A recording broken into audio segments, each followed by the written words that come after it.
मेरे प्रिय दर्शकों नमस्कार। प्रिय दर्शकों, ऋषि ज्योतिष में आपका स्वागत है। जैसा कि आपको मालूम है, ऋषि ज्योतिष आपके द्वारा दी हुई कुंडली में जो आपको परेशानी है उनका विश्लेषण करके आपका मार्गदर्शन करता रहा है और मैं आपका बड़ा दिल से धन्यवाद देता हूं कि आप मेरे वीडियो बड़ी उत्सुकता से देख रहे हैं। मैं आपको हमेशा हर वीडियो में बताता हूं, आप जुड़ जाइए ऋषि ज्योतिष से, आप चैनल में जुड़ जाइए और जो आपको परेशानी आ रही है दैनिक जीवन में आप लिख दीजिए। मैं अपने ज्ञान, अपना अनुभव और शास्त्रों के अनुसार आपका मार्गदर्शन करूंगा। और आप कमेंट जरूर लिखिए, आपको कैसा मेरा वीडियो लगता है आप लिखिए कमेंट में।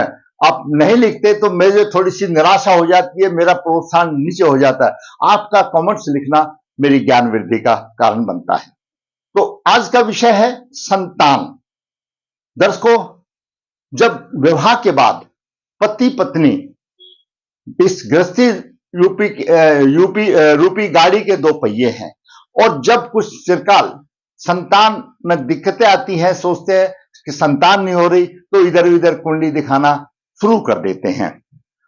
तो दर्शकों, क्योंकि विवाह के बाद सभी की इच्छा होती है कि हमको एक योग संतान मिले, लेकिन वो सब अपने पूर्व जन्म के कर्मों के आधार पर मिलती है। फिर भी हम विचार करते हैं अब उस स्त्री जातक में क्या है, उसके संतान योग कैसा है। प्रथम भाव लगन लग्नेश का भाव है, द्वितीय भाव धन का कुटुंब का भाव है, तृतीय भाव पराक्रम का, चतुर्थ भाव माता भूमि मकान के सुख का, पंचम भाव शिक्षा संतान विवेक बुद्धि और संतान का भाव है, छठा भाव रोग शत्रु दुर्घटना का भाव है, सप्तम भाव जीवन साथी का भाव है और दैनिक व्यवसाय का भाव है, अष्टम भाव आयु और उसमें मिलने वाले कष्टों का भी भाव है, मृत्यु का भी भाव है, नवम भाव भाग्य भाव और धर्म भाव है, दसम भाव आपको ऊंचाई में ले जाने वाला भाव है, सम्मान का भाव है, पिता के सुख का भाव है, एकादश भाव आपकी आमदनी का भाव है, आपकी इच्छा पूर्तियों का भाव है और आपकी सोसाइटी में तो सोसाइटी को दर्शाता है, बड़े भाव का भाव है, और द्वादश भाव धन का भी भाव है, विदेश का भी भाव है, खर्च का भी भाव है और बहुत ही महत्वपूर्ण जो हम हमेशा बताते हैं पति के साथ सेवा सुख का भाव है। ये ग्रहों की स्थिति। अब बात आती है संतान की। लगन से पंचम भाव, मैं साधारण तौर पर आपको बता रहा हूं, वैसे तो D7 भी देखना चाहिए लेकिन लगन कुंडली से बता रहा हूं। लगन से पंचम भाव पहली संतान का भाव है, लगन से सप्तम भाव दूसरी संतान का भाव है और लगन से नवम भाव तीसरी संतान का भाव है। तो सबसे पहले हम पंचम भाव में देखते हैं। तो जब पहली संतान हो जाएगी, जब दूसरी का नंबर आता है या कहीं गर्भपात हो जाए तो वो पहली संतान का मतलब हो जाता है, फिर दूसरे संतान में बात आ जाती है। दर्शकों, पंचम भाव पर या पंचमेश की स्थिति पर विचार करना अनिवार्य है पहली संतान के लिए। पंचम भाव और पंचमेश की क्या स्थिति है, कौन से उसको प्रभाव दे रहा है, कौन से उसको ग्रह देख रहे हैं, ये उनके ऊपर निर्भर करता है। इसी संबंध में चलते हैं संतान का योग, आपका पंचम भाव और पंचमेश की स्थिति पर विचार। लगन कुंडली कोई भी हो, किसी भी लगन की कुंडली हो, आपकी कुंडली का पंचम भाव और पंचमेश पर क्या प्रभाव है वो हम विचार करेंगे। इस जातिका का जन्म 29 जुलाई 1993 शुक्ल पक्ष एकादशी ज्येष्ठा चरण 2 गुरुवार को हुआ।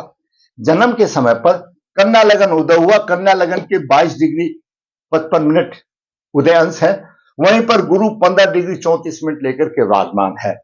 तृतीय भाव में राहु 15 डिग्री और चंद्रमा 21 डिग्री लेकर के विराजमान है। नीच राशि का चंद्रमा का नीच भंग हो रहा है, वो छोड़ दो, लेकिन चंद्रमा और ग्रह राहु का ग्रहण योग बन रहा है।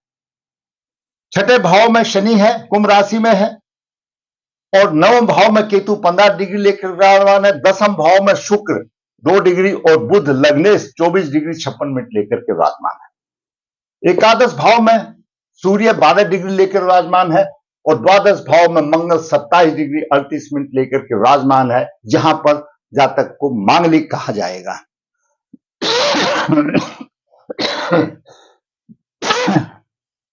दर्शकों, कन्या लगन उदय हुआ जातिका का। कन्या लगन द्विस्वभाव राशि है और इनके स्वामी बुध देव हैं। ऐसे जातक जिसकी द्विस्वभाव राशि हो, वो कोई भी काम करते हैं तो उसको पहले विचार नहीं करते, उसकी प्लानिंग नहीं करते कि भाई किसका काम है, क्या काम है, कैसे करना है ताकि कार्य सफलता हो, और वो प्रत्येक कार्य में जल्दी करते हैं। भावुक अधिक हो जाते हैं, भावनाओं पर नियंत्रण नहीं होता।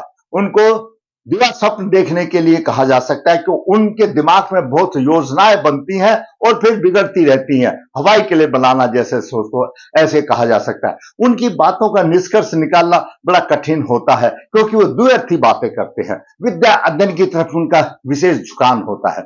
लग्नेश दसम भाव में, लगन का स्वामी दसम भाव में, कोई भी कुंडली हो, लगन का स्वामी जब दसम भाव में होता है, माता पिता का भक्त होता है, सदैव उनका साथ देने वाला होता है और सम्मानित व्यक्ति होता है। और कुंडली में लग्नेश भी है और दसम भाव का स्वामी बुध दसम भाव में है, तो जरूरी बात है पिता का सुख अच्छा मिलेगा और व्यवसाय आदि में सम्मान का प्राप्त का योग होगा, राजपद आदि का योग बन जाता है। अब बात करते हैं सूर्य।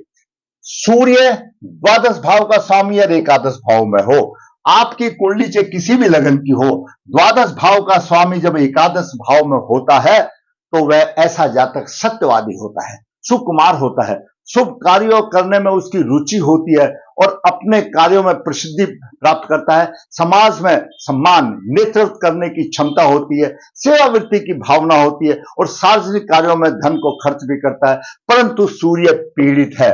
किससे पीड़ित है हम बताएंगे, तो फलों में कमी की बात आ रही है। सूर्य पिता का कारक है, सूर्य राज सत्ता का है, सूर्य शासन है और सूर्य हृदय का कारक है, सूर्य आत्मा का कारक है। सूर्य पीड़ित है और एकादश भाव में पीड़ित है।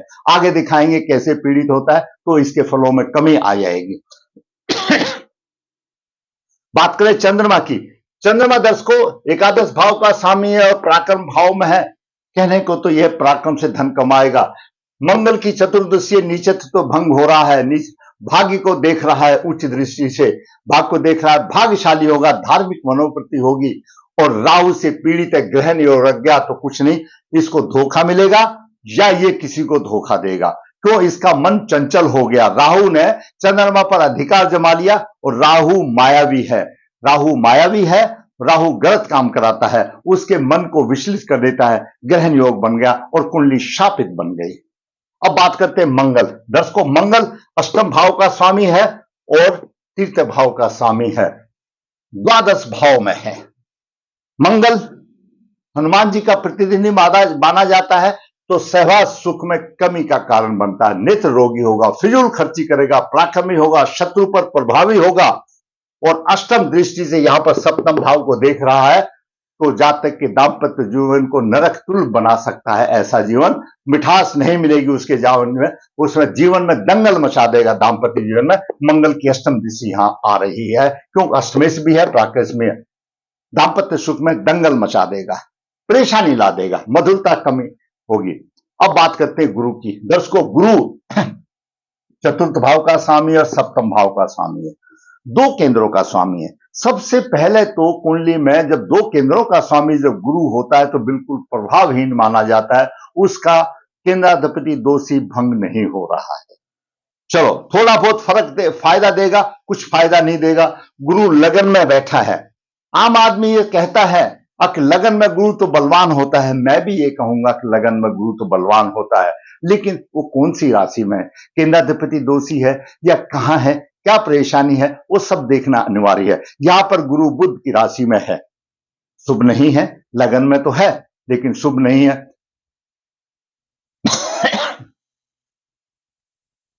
अपने नैसर्गिक क्योंकि शुभ ग्रह है, उसके हिसाब से वो शुभ फलों में तो वृद्धि कर देगा, लगन में जाकर के दिग्बली हो जाता है। लेकिन गुरु की पंचम दृष्टि यहां पर नीच दृष्टि आती है संतान के भाव पर। बात संतान की हो रही है तो संतान में परेशानी रहेगी, शत्रु राशि में। और हरिवंश पुराण बताता है कि जब गुरु पाप ग्रह की राशि में हो, शत्रु की राशि में हो और वो संतान और विवाह के लिए अशुभ बनता है, तो ये मान के चलिए कि जहां तक के पूर्व जन्म के पितरों का श्राप है तो पितरों का श्राप है। गुरु नीच दृष्टि से देख रहा है, यहां पर संतान की हानि हो रही है। गुरु आध्यात्मिक है, गुरु संतान देने वाला है, गुरु धन का कारक है, और गुरु नीच दृष्टि से देख रहा है। शिक्षा और संतान में परेशानी वाली बात आ गई। देरी हो सकती है गर्भ धारण में। अगर गर्भ धारण भी हो जाता है तो उसकी गर्भ अवस्था में ऐसी स्त्री को नाना प्रकार की परेशानियां आती हैं, उतार चढ़ाव रहता है, तो कुछ कहा नहीं जा सकता है। तो ये सब परेशानियां, कष्ट होते हैं और गुरु भाग्य में उतार चढ़ाव देगा। अब बात करते हैं शुक्र की। शुक्र दर्शकों भाग्य का स्वामी है, द्वितीय भाव का स्वामी है और कन्या लगन के लिए कारक ग्रह है, भाग्य का स्वामी है, दसम भाव में है। पिता का विशेष सहयोग होगा, व्यवसाय में उन्नति होगी, सम्मान मिलेगा, घरेलू सुखों में थोड़ा सा असंतोष होगा। सती राशि को जीवन में ऐसे जातक को धन की कोई कमी नहीं होगी, धन की कोई कमी नहीं होगी। अब बात करते हैं शनि की। शनि पंचम भाव का स्वामी है, छठे भाव का स्वामी और छठे भाव में है। जातक का जीवन खतरों से भरा हुआ होगा, जिसका आभास जातक को स्वयं होता है। पंचमे जब छठे भाव में हो तो शिक्षा संतान में परेशानी आती है और जातक दूसरों के कहने पर चलता है। जैसे आप लोगों ने देखा होगा, वो बोलते हैं इसने तो उसको सिखा दिया, ऐसा जातक दूसरों पर कहने पर चलता है और अपना काम बिगाड़ लेता, अपना दिमाग बिल्कुल नहीं लगाता और खर्च अनाप शनाप करता है। बाहरी स्थानों से हानि होती है, भाई बहनों का उसको सुख नहीं मिलता, क्योंकि दसम दृष्टि से देख रहा है, भाई बहनों का सुख नहीं मिलता। हमेशा ऐसा जाता है अपना राह भूल जाती है, अपना रास्ता भूल जाता है, जहां पर उसको चलना चाहिए वहां नहीं चलता और गलत रास्ता इस्तेमाल कर लेता है, हानि उठाता है। तो पंचमे छठे भाव में हो गया, संतान के पक्ष के लिए शुभ नहीं माना गया। अब बात करते हैं राहु की। राहु तीर्थ भाव में है, पराक्रमी होगा, स्वार्थ सिद्धि के लिए प्रयत्नशील होगा। पंचम दृष्टि सप्तम भाव को देख रहा, जीवन साथी रोगी होगा और भाग्य में उन्नति तो करेगा, परंतु नौ दृष्टि यहां पर भाव की सूर्य पर है, सूर्य को पीड़ित कर रहा है। मैंने जब सूर्य का फल बताया कि सूर्य पीड़ित है, यहां पर राहु की नौ दृष्टि सूर्य पर पीड़ित हो रही है। सूर्य ग्रहों का राजा है, सूर्य आत्मा का कारक है, सूर्य पिता का कारक है और सूर्य प्रशासन का कारक है। पीड़ित हो गया, अपने उसके फलों में परेशानी वाली बात हो गई, कमी आ गई। यहां पर सूर्य पीड़ित हो गया, आमदनी का भाव पीड़ित हो गया। आमदनी के भाव में राहु और सूर्य का दोनों का प्रभाव हो गया, तो आमदनी का भाव पीड़ित हो गया। जो नेत्र क्षमता यहां पर सूर्य दे रहा था वो सब मिट्टी में मिल गई और पितृदोष बन गया। अब बात करते केतु की। केतु नौ भाव में है, भाग्य के क्षेत्र में कठिनाई का सामना, धर्म के क्षेत्र में कम। पंचम दृष्टि से लगन भाव को देख रहा है, चिंताएं, दिमाग में गर्माहट, पराक्रम की तो कमी नहीं, लेकिन सप्तम दृष्टि नवम दृष्टि से पंचम भाव को देख रहा है, संतान में परेशानी। अभी दर्शकों देखिए, मैंने सभी आपको 9 ग्रहों का प्रभाव बता दिया। पंचम भाव पर गुरु की नीच दृष्टि है, सूर्य का भी अशुभ प्रभाव है और केतु का भी अशुभ प्रभाव है। तीनों ग्रह का शुभ प्रभाव पंचम भाव पर है। संतान में किसी न किसी किस्म की परेशानी, रुकावट या देरी या नहीं होना, ये सारी बातें आ जाती हैं। दूसरी संतान के लिए भी यहीं से देख ले हम। गुरु तो अपने को देख रहा है, राशि को। राहु की पंचम दृष्टि है, मंगल की अष्टम दृष्टि है, यहां पर भी कुछ ना कुछ परेशानी आ रही है। तो दर्शकों, ऐसी जातक के लिए संतान सुख में परेशानी है, कई कारण हो सकते हैं और ये एक स्पष्ट बात है कि योग संतान आपके पूर्व जन्म के कर्मों के आधार पर ही मिलती है। कोई भी पंडित या जो आचार्य जो आपको उपाय बताता है, उन उपायों से संतान तो मिल जाती है, लेकिन मैंने ये अनुभव में पाया है कि वो उतनी योग नहीं निकलती, जिसका उदाहरण मैं हमेशा देता हूं, रामायण का देता हूं। राजा दशरथ को कोई संतान नहीं थी और उस टाइम तो ऋषि मुनि बहुत ही कुछ थे। जब मुनियों ने, ऋषियों ने उनको बोला ये यज्ञ कीजिए, वनाना कीजिए, उपाय कीजिए, उपाय आदि करने से 4 संतान तो मिली, लेकिन सुख नहीं मिला। तो दर्शकों आपके कर्म के अनुरूप है। और यहां पर भी आपको जो भी पंडित जी या जो आचार्य आपको कर्म बताता है वो आपकी श्रद्धा के ऊपर है, उसके संबंध में आपको प्रभाव मिलना। किसी के पास, मैं हमेशा कहता हूं, जादू की छड़ी नहीं है, हम सिर्फ मार्गदर्शन कर सकते हैं, लेकिन भगवान भगत के बस में होते आए, हमेशा भगवान भगत के बस में होते हैं। श्रद्धा होती है, आप में श्रद्धा है तो उपाय करके आप बना सकते हैं, क्योंकि भगवान है, निराकार है। अंधन को आंख देख बांझन। तो दर्शकों, ये तो गणेश जी की आरती में भी गाया जाता है, बांझ स्त्रियों को भी पुत्र मिलते हैं, अंधों को भी आंख देती है। वो आपके अंदर है लेना, तो उसके लिए उपाय करना आवश्यक है। पितृदोष निवारण करें, पितृदोष निवारण करें और नारायण बलि के साथ नाग बलि श्राद्ध करें और उम्मीद करें भगवान आपकी अवश्य पूरी होगी, उम्मीद पूरी होगी। दर्शकों, मैंने एक होनहार बालिका की स्त्री में जो संतान में रुकावटें हैं उनके ऊपर अपने विचार शास्त्रों के अनुसार आपका मार्गदर्शन करने की कोशिश की। अगर आप समझते हैं कि ये वीडियो अच्छा है तो दूसरों को लाइक करें, शेयर करें, और भी लोग इसका फायदा उठा सकते हैं। ऋषि ज्योतिष नर्मदा जी के तट के नजदीक है। यहाँ पर काल सर्पदोष पितृदोष की पूजा की जाती है। जो इच्छुक है संपर्क कर सकता है। ऋषि ज्योतिष हाथ से पत्रिका लिखता है, निचोड़ देता है, जो इच्छुक है लिखवा सकता है। ऋषि ज्योतिष कन्या भाव के लिए गुरु मिलन बिना किसी शुल्क के आपके पास भेजता है, जो इच्छुक है संपर्क कर सकता है। ऋषि ज्योतिष आपको जो परेशानी आ रही है उसका वीडियो बना करके आपका मार्गदर्शन करता है। जरूरत है ऋषि ज्योतिष से जुड़ने की। दर्शकों, अंत में कहूंगा, आपको मेरा वीडियो अच्छा लगा तो लाइक कीजिए, शेयर कीजिए। और दर्शकों, मेरा आपसे ये इच्छाएं रहती है कि आपको अच्छा लगा है तो बुरा लगा है तो अवश्य कमेंट बॉक्स में लिख लिए। और जिसने मेरा चैनल सब्सक्राइब नहीं है, सब्सक्राइब है, ताकि मेरे चैनल की ग्रोथ हो और मेरा मनोबल ऊंचा हो। इसी प्रकार वास्तविक कुंडली बना करके आपका मार्गदर्शन करता रहूं। धन्यवाद।